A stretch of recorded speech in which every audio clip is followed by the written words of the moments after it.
our State House studio in Montgomery. I'm Todd Stacy. Welcome to Capitol Journal. The Alabama legislature reconvened today for the 16th day of the legislative session. That puts us into the second half, at least in terms of number of meeting days. We'll start in the Senate tonight, where lawmakers spent much of the day dealing with old business left over from before they went on spring break. Two controversial bills that originated in the Senate but were later amended in the House came back upstairs to be considered for final passage. Senate Bill 1 from Senator Garland Gudger seeks to crack down on ballot harvesting by making it a crime to pre-fill another person's absentee ballot application. Supporters say this can happen on a mass basis in which people get mailed pre-filled absentee applications. Opponents say such instances are very rare and don't require a legislative solution. Ultimately, the Republican supermajority prevailed and sent the bill to the governor. Is it a penalty for somebody to help somebody for free?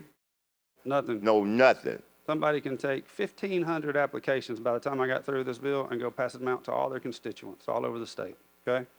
But when you get through, you cannot have that ballot application, not the ballot application, that's what we're talking about in this bill, pre-filled with that person's name or what party affiliated with. There's a lot of pressure with some people that say, I want you to vote this way and give them an application. You can't do that. You have to have it blank. Senate Bill 129 from State Senator Will Barfoot deals with diversity, equity, and inclusion policies, or DEI.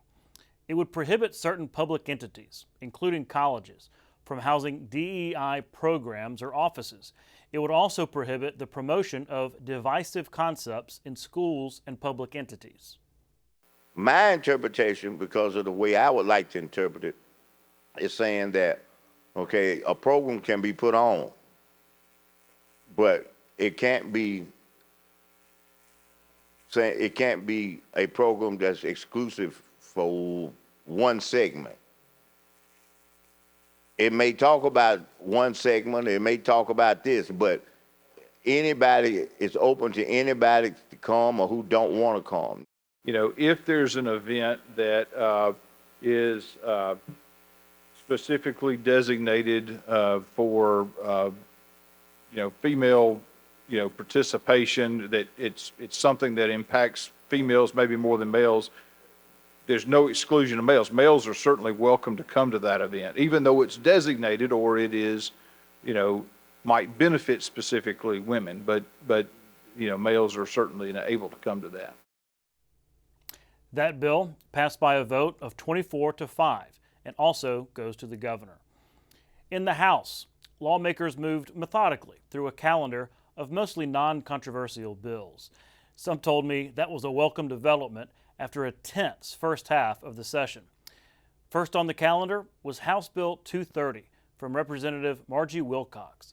It would remove the requirement that corporations file an annual report with the Secretary of State's office. That requirement is outdated and duplicative, Wilcox argued, because they are now filed with the Department of Revenue. The bill is meant to cut red tape and save small businesses money. Back in 2022, when we passed the bill lowering the threshold for businesses that had to file the business privilege tax, we unintentionally created a report that they had to go over to the Secretary of State's office and file.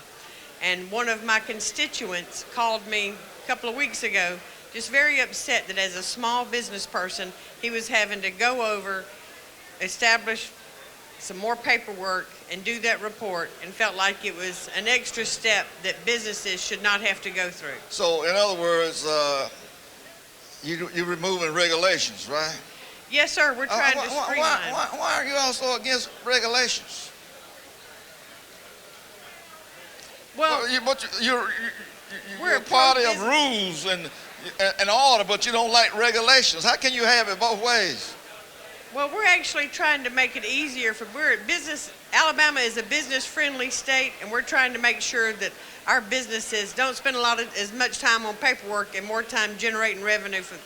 Oh, it's all about money now. That's the bottom line, right? Yes, sir, time is money when you're in small business. I can attest to that. I was a small business person. And you have a pretty profitable business. But you didn't have no problem regulating going to the Secretary of State's office, getting out your little information, did you? Well, that's an extra step that I don't think that is necessary. And that's the reason why I brought this. This is supported by the National Federation of Independent Businesses, the Alabama Retailers Association. That bill passed unanimously and now goes to the Senate. Also on the floor today was House Bill 65 from Representative Barbara Drummond. It seeks to crack down on vaping amongst minors and regulate the vaping industry to root out dangerous products. Drummond has tried for years to pass similar legislation to no avail, but today the bill passed unanimously on the House floor and now goes to the Senate. I'll speak with Representative Drummond in more detail later in the show. The Senate Fiscal Responsibility and Economic Development Committee met today to consider mostly non-controversial legislation. One bill that generated discussion was Senate Bill 167 from Senator Marika Coleman. It would prohibit any state economic development incentives from being given to companies who have engaged in human trafficking or have violated the Fair Labor Standards Act. And if companies are found to be in violation of either, any incentive dollars could be clawed back by the state. Coleman got feedback today from fellow committee members who had questions about an amendment. In the event that a business in the state of Alabama receives some type of public funding, a subsidy, if it is found that the suppliers, the company itself, they have turned a blind eye to human trafficking, or if there have been some child labor issues, we want to make sure that we recapture those funds. There are situations where the larger corporation actually owns the supplier also. I just want to make sure that anybody that's in violation has to, they have to adhere to the same rules. Being a supplier and being a subsidiary are, very different things. I mean, there are properties that are Mazda Toyota suppliers that are in view of, they're building, the Mazda Toyota people are going to see it all the time. They're not going to know what's happening inside that building. They're not going to know who they're hiring or what they're doing. And they shouldn't be penalized because the subsidiary is a bad actor.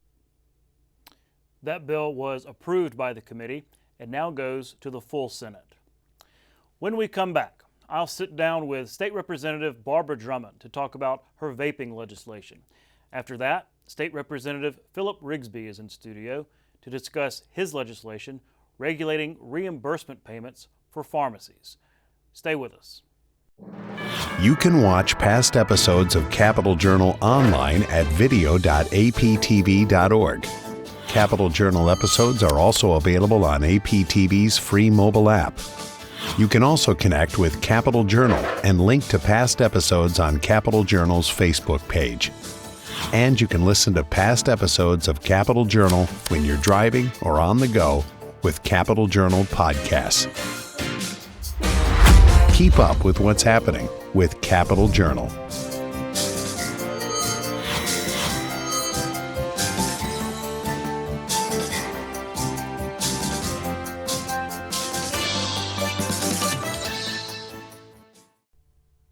Welcome back to Capital Journal. Joining me next is State Representative Barbara Drummond from Mobile. Representative, thanks for coming on the show. Well, thank you for having me. Always enjoy having you on. You have a lot of things to talk about, but I wanted to talk about the bill that you had on the floor today. It's been there before. This is having to do with vaping, House Bill 65, particularly when it comes to minors. Walk through what your bill does. Well, first, it prohibits minors from under the age of 21 from having access to vaping products. And you will see a very creative definition, like for those ones on the shelves that are throwaways or, that. But the biggest thing that this bill is going to do is it's going to regulate vaping of those illegal items that we're finding on convenience store shelves and other places that are very accessible to young people. I mean, these items programs are being pushed by folks in China and Mexico, and we don't know what's inside of them. Are these the things you kind of see at like a gas station or something, and they all kind of flashy and they're and they come in all kinds of flavors, and they're marketed to young people. So this is a very comprehensive bill. It is going to give Alabama the tool to regulate. We've had from all the way to the beaches in South Alabama, to the Wiregrass, to here in Montgomery, all the way to Huntsville, to the space camp. I've gotten calls where children are either getting sick or they're dying.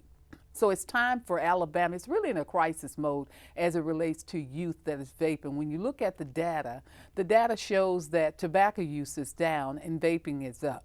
What this bill will do, it will not only put boots on the ground, which will give funding to ABC and Aaliyah to go into these establishments and all these illegal products that are just showing up on the shelves, they will now have the tools that they need to remove them from the shelves. And vaping, it's been amazing. It really has just exploded amongst the youth. I saw that documentary they did on, maybe it was Netflix or something, about Juul and all of the problems they went through. So I think there's wide agreement that something needs to be done to crack down on teen vaping, because it seems to be a problem. I did want to ask you though, I mean, I remember last year this kind of ran into some controversy because there were some tobacco companies kind of involved because they're kind of moving to the vaping space. Well, let me tell you that there was a story in another publication, but what is happening, a lot of misinformation was put out on my particular piece of bill. My goal is just to remove the illegal stuff. I'm not trying to put anybody out of business, but unfortunately, we have a pre-market registry where people have to go and register who are in that business. We have about 1,800 products that are currently on the registry that are products that have been FDA approved. What is happening, because we are not regulating it in the state of Alabama, those that are in the business, the bad guys, they're going buying illegal products from China and Mexico. And as a result of my bill is happening again, I have gotten stuff saying you're creating a black market. The folks who are the illegal players, they're building a campaign of misinformation on this bill. If they are legal products, they can get on the registry. The problem is they're not legal products. These are products that are coming from elsewhere that contain so many illicit things that are making our children sick and that are making them die. So those are the items that we're trying to get off the shelves. I see. What about schools? Would this bill have anything to do with helping schools address the problem? Because I remember it was a couple years ago, we kept hearing from principals and superintendents about just because they look like little thumb drives, right? And cracking down on that. Any way to help the schools? Well, I worked with the schools on this bill, because now you will see in the bill, the schools will also have the tool for that youngster who is a repeat offender. Because before, the schools didn't have anything that if kids were on campus that were vaping, they would have to suspend them, and then they would send them to municipal court, which is an adult court. One of the things in the bill will now have them go to juvenile court where their records will be expunged. And under the bill, if that kid keeps vaping, first time the school system will give him a warning. The second time, the school system will give him community service. And the third time, if that kid persists, instead of having him suspended, just like if he was driving on the interstate, he would have to pay a $50 fine, $100 fine.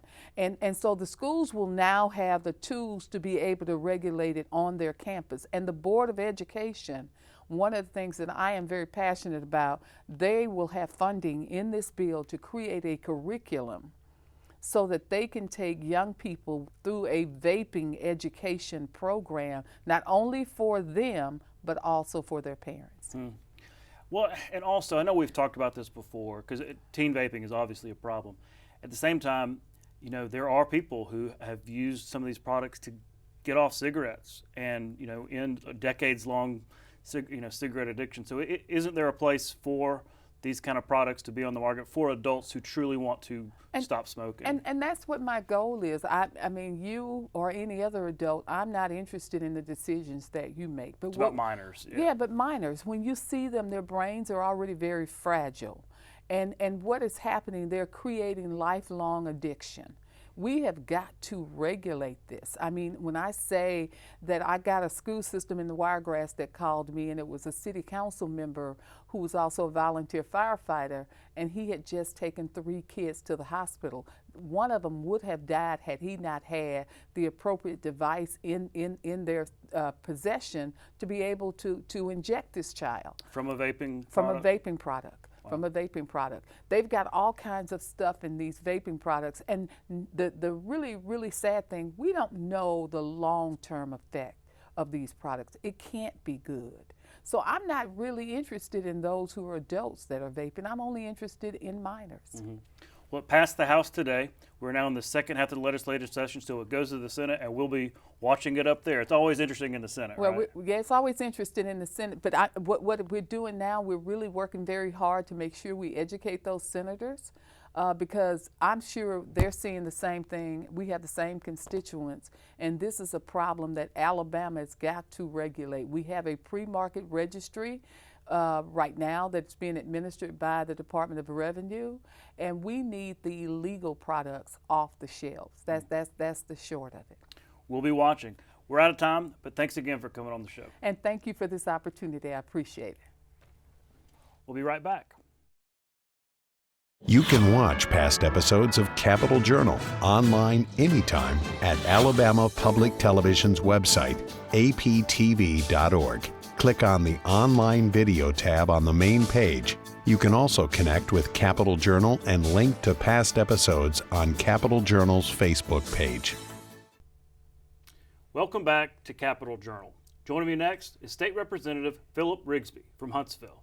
Representative, thanks for coming on the show. Thank you, Todd, for having me. I appreciate it. Well, I wanted to have you on because one of your bills is really topical right now. It has to do with pharmacy benefit managers. Mm-hmm. Kind of controversial, too. It was in committee, I guess, before y'all went on spring break. Mm-hmm. I wanted to bring you on the show to kind of give the opportunity to explain what this bill is and what the reason behind it is. Sure. So as a pharmacist myself, I owned a retail pharmacy until February of last year. My pharmacy experienced low reimbursements, underpayments for the prescriptions that I was providing for patients. And because of those under reimbursements, I was not able to keep that pharmacy open and sold it in February of last year. I currently own a compounding pharmacy that's not contracted with any commercial insurances, so this bill would not affect me at all. This was an industry bill brought to me by the Alabama Pharmacy Association and the American Pharmacy Cooperative Group. And what this bill does is in pharmacies right now, pharmacies are being asked to dispense medications under cost of what they're paying for those medications. And because of those under reimbursements, we're losing pharmacies in the state of Alabama. And some people say, is that important? Well, pharmacies on average serve about 5,000 citizens at each area that they're located. And this is really going to be an issue for rural pharmacies going forward, because sometimes those rural pharmacies are the only pharmacy located in that community.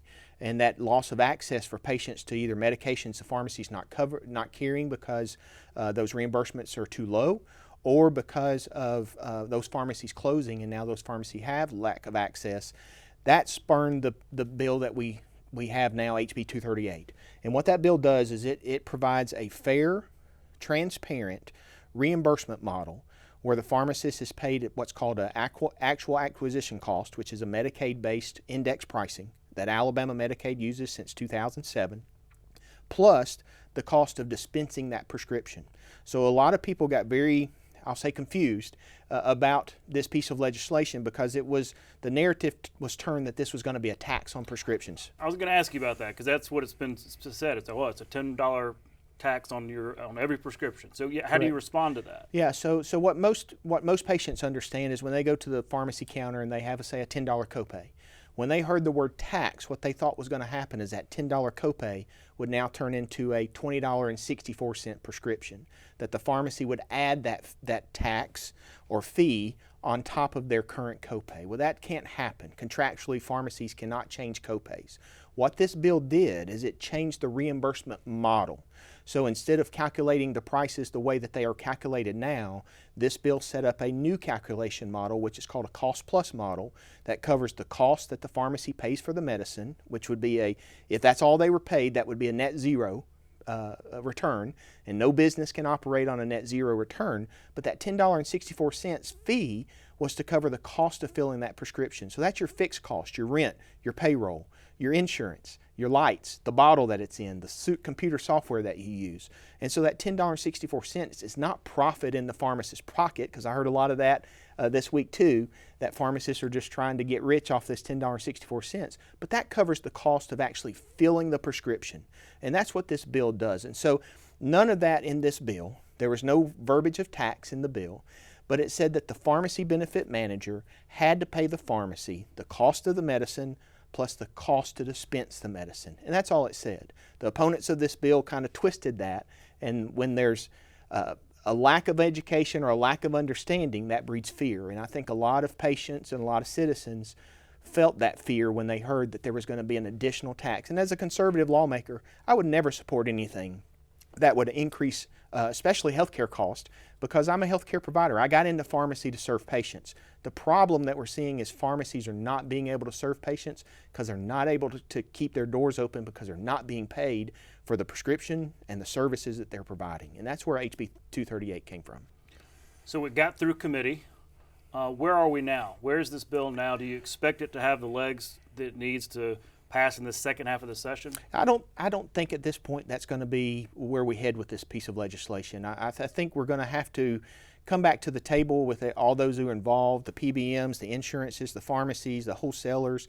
We're going to have further discussion as we go forward. A lot of people at that table when it comes to the chain of, like you said, industries, people Yes. that are involved in that process. Yeah, we were able to have a meeting this morning with the speaker, and we had about 35 people in that room. Wow. And so it's going to take a lot of ingenuity.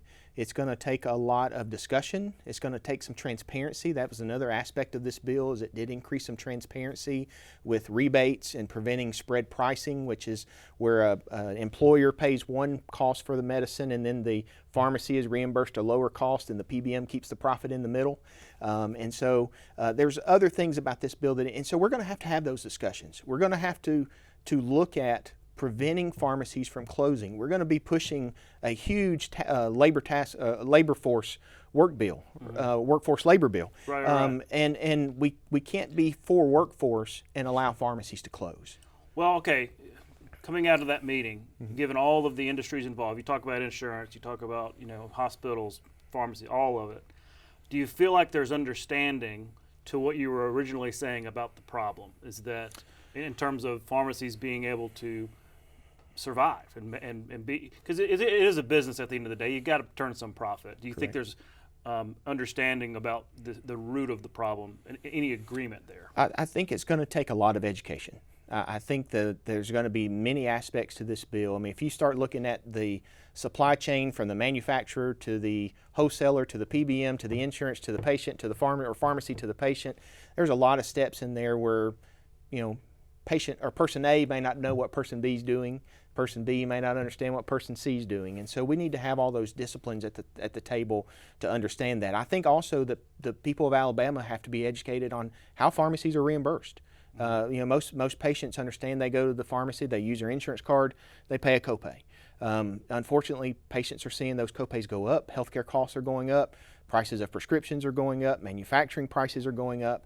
And so I hope that we can have a discussion about all that, not just the reimbursement models that we talked about in this bill, but also, why is healthcare cost going up? Why are premiums going up? And I think there's a lot more smarter people than me who can come to that table and start to have those discussions and maybe get down to where we can have a solution and not just a fix. And I think that was one of the things we didn't want to happen with 238. We thought that was going to be a long-term solution, but there just seemed to be a misunderstanding about how that bill was going to happen, and I just don't think we have enough time to re-educate not only the industry and understand all the aspects of that, but re-educate the citizens and the patients to understand why it is pharmacies are losing money, why it is pharmacies are closing. We've lost 300 pharmacies in the last 6 years in Alabama. We're anticipating another 50 to 75 this year in Alabama. Unfortunately, some of those are going to be in rural Alabama, and those communities don't have 3 and 4 pharmacies like we do up in Huntsville. And so when that one pharmacy leaves, that can be a big access issue for patients. We want to prevent that. And so I'm hoping we can find those solutions. I'm hoping we can find ways that we can not only keep access for patients, but also support the industry that I've come to love, which is pharmacy. Well, I do think your perspective as a pharmacist is very helpful in this discussion moving forward, and we'll follow this moving forward. Like I said, it's a pretty big deal. We're out of time, but thanks again for coming on the show. I appreciate you having me. We'll be right back. St. Stephen's was chosen as Alabama's first seat of government and served as its territorial capital between 1817 and 1819. The first session of the Alabama Territorial Assembly met in the Douglas Hotel. A once bustling frontier town, the settlement of St. Stephen's sat atop limestone bluffs overlooking the Tombigbee River. Today, the long-abandoned town is referred to as Old St. Stephen's and is an historical park and archaeological site. That's our show for tonight. Thanks for watching. We'll be back tomorrow night at the same time right here on Alabama Public Television. And for those in the Montgomery area, don't forget that tomorrow is the Battle for Goat Hill legislative softball game. The Senate and the House will face off at Riverwalk Stadium for State House bragging rights. The game begins at 5:30. Tickets are $10, and the proceeds go towards the Big Oak Ranch. For our Capital Journal team, I'm Todd Stacy. We'll see you next time.